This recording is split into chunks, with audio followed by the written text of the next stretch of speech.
tous. Pour ceux qui ne le connaissent pas, je suis la chouette aveugle et aujourd'hui on va lire quelque chose d'un peu différent puisque ce n'est pas un poème de moi, c'est un poème de Vladimir Maïakovski, le grand poète russe.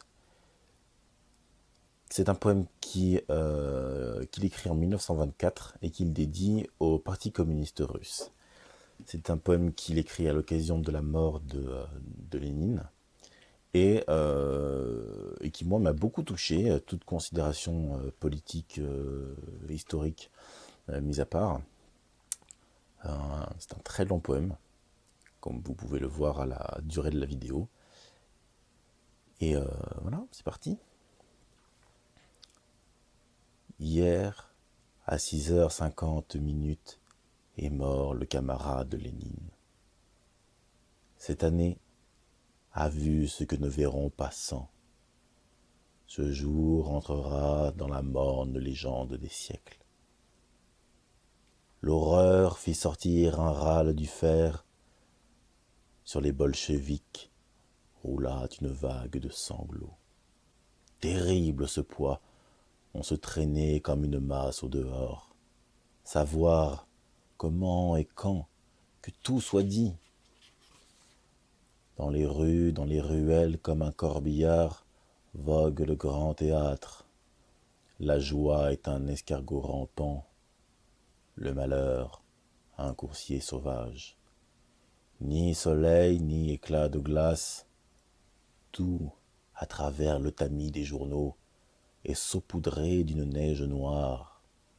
La nouvelle assaille l'ouvrier devant son tour.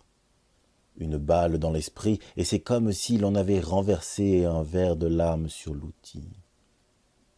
Et le moujik, qui en a vu de toutes sortes, qui a plus d'une fois regardé la mort dans les yeux, se détourne des femmes, mais se trahit par les traînées noires essuyées du poing.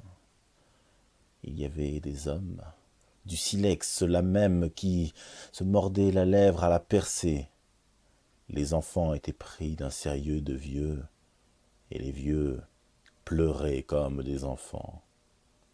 Le vent pour toute la terre hurlait l'insomnie, et ne pouvait, se levant, relevant, penser jusqu'au bout que voilà, dans le gel d'une petite chambre de Moscou, il y a le cercueil du père et du fils de la Révolution. La fin, la fin, la fin, il faut y croire. Une vitre, et vous voyez en dessous, c'est lui que l'on porte du Pavleteski par la ville qu'il a prise au patron. La rue, on dirait une plaie ouverte tant elle fait mal et tant elle gémit. Ici chaque pierre connaît Lénine, piétinée par les premières attaques d'octobre. Ici, tout ce que chaque drapeau a brodé a été entrepris et ordonné par lui. Ici, chaque tour a entendu Lénine et l'aurait suivi à travers feux et fumées. Ici, Lénine est connu de chaque ouvrier. Étalait les cœurs comme des branches de sapin. Il menait au combat, annonçait les conquêtes. Et voilà le prolétaire, maître de tout. Ici, chaque paysan a inscrit dans son cœur le nom de Lénine plus tendrement qu'au calendes des saints. Il ordonna d'appeler l'heure les terres dont rêvent au tombeau les grands-pères morts sous le knout. Et les communards, ceux de la place rouge, semblaient murmurer « Toi que nous aimons, vis, et nous n'avons besoin d'un destin plus beau. 100 fois nous irons à l'attaque, prêts à mourir. Si à présent sonnaient les mots d'un faiseur de miracles, pour qu'il se lève, mourrez. L'écluse des rues s'ouvrirait largement, et les mots se jetteraient dans la mort en chantant. Mais il n'y a pas eu de miracle. Inutile de rêver. Il y a Lénine, le cercueil, les épaules qui se voûtent. C'était un homme jusqu'à la fin humaine. Supporte ce supplice de la peine des hommes. Jamais un fret plus précieux n'a été porté par nos océans que ce cercueil rouge voguant vers la maison des unions sur le dos des sanglots et des marches. Encore remontait la garde d'honneur, les hommes sévères de la trempe de Lénine, que la foule déjà attendait, imprimés sur toute la longueur des Tverskaya et Dimitrokova. En l'an 17, soi-même sa fille dans la file pour le pain l'aurait-on envoyé, on mangera demain. Mais dans cette glaciale et terrible queue, tous s'alignaient, avec enfants et malades. Les villages se rangeaient à côté des villes. La douleur teintée, enfantine ou virile. La terre du travail défilait en revue, bilan vivant de la vie de Lénine. Le soleil jaune, touchant tendrement, se lève et jette les rayons à ses pieds. Comme traqué, pleurant l'espoir, perché de douleur, défilent les Chinois. Les nuits venaient sur le dos des jours, confondant les heures, mélangeant les dates, comme si ce n'étaient ni les nuits, ni les étoiles au-dessus, mais pleurant sur les lignes, les noirs des États-Unis. Un froid jamais vu cuisait les semelles, mais les gens séjournaient dans une presse serrée. On n'ose même pas battre des mains pour échapper au froid. Ce n'est pas de mise. Le froid attrape et traîne tout comme s'il voulait éprouver la trempe de l'amour. Il rentre de force dans les foules, empêtré dans la presse, pénètre le monde derrière les colonnes. Les marches grandissent, deviennent des récifs. Mais voilà que s'arrêtent le chant et le souffle, et on ose faire un pas.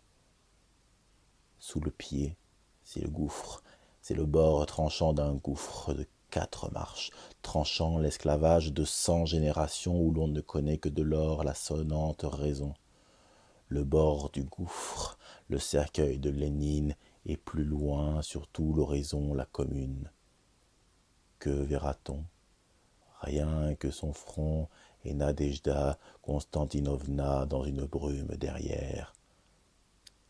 Peut-être des yeux sans larmes en verrait-il plus. Ce n'est pas de ces yeux que je regardais. La soie des drapeaux flottants s'incline, rendant les derniers honneurs.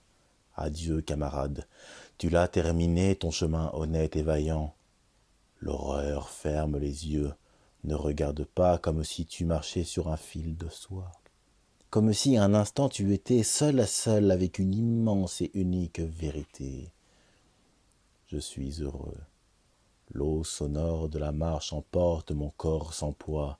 Je sais désormais pour toujours, vivras en moi cet instant. Heureux d'être une parcelle de cette force qui, en commun, mêle les larmes des yeux. Plus forte, plus pure ne peut être la communion dans l'immense sentiment nommé classe. Et la mort d'Ilitch elle-même devint un grand organisateur communiste, déjà au-dessus des troncs d'une forêt monstrueuse, des millions de mains tenant sa hampe, la place rouge, drapeau rouge, monte s'arrachant d'une terrible saccade. De ce drapeau, de chacun de ses plis, vient à nouveau vivant l'appel de Lénine. En rang prolétaire pour le dernier corps à corps, esclaves, redressez vos genoux pliés, armés des prolétaires dans l'ordre avance, vive la révolution, joyeuse et rapide. Ceci est la seule et unique grande guerre de toutes celles que l'histoire ait connues. Merci. Comme le texte est un petit peu long, je vais plutôt le mettre en commentaire épinglé.